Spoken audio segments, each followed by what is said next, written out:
ای خداوند کریمی کارساز، بندگان را مهربان و چاره ساز. چاره کاری منی بیچاره کن، یک نظر بر بنده آواره کن.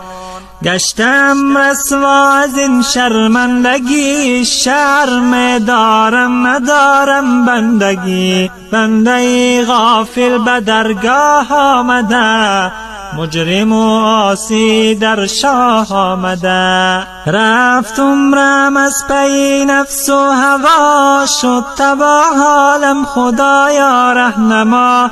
ره بالمایم صراط المستقیم، تا نگردد پیروی دیوی لعین.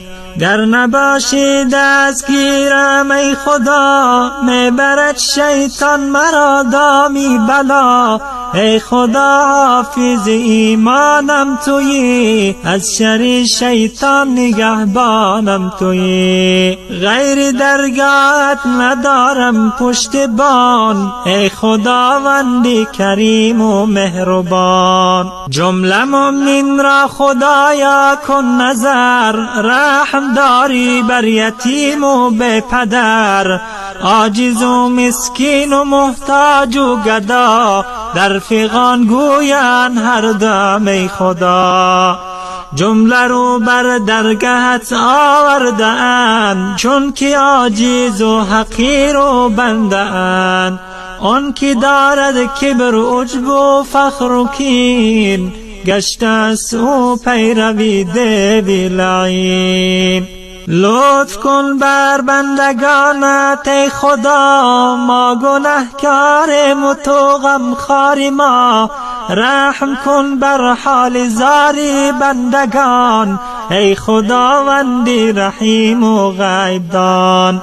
گر نباشد لطف و احسانت به ما، جمله می باشم گرفتاری بلا.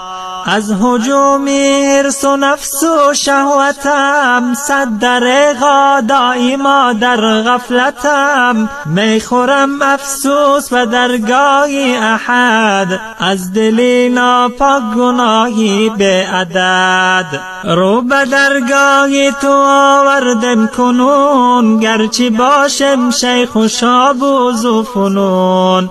از اجل راهی گریز نیست و بس، من ندیدم از اجل بگریخت کس. ای دریغا از گناهی به شمار، کرده ایم بر جان خود جبر اختیار.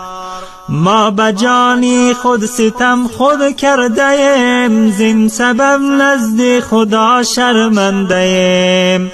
خاری عاجز و مسکین و حقیر، رو به تو آورده است دستش بگیر. گرچه باشم پرگناه در جهان، لطف و احسانی تو دارم پشتبان. این مناجاتم قبول گردد اگر، بندگانت را نگه دار از سقر. بندگانت را نگه دار از سقر. ای خدا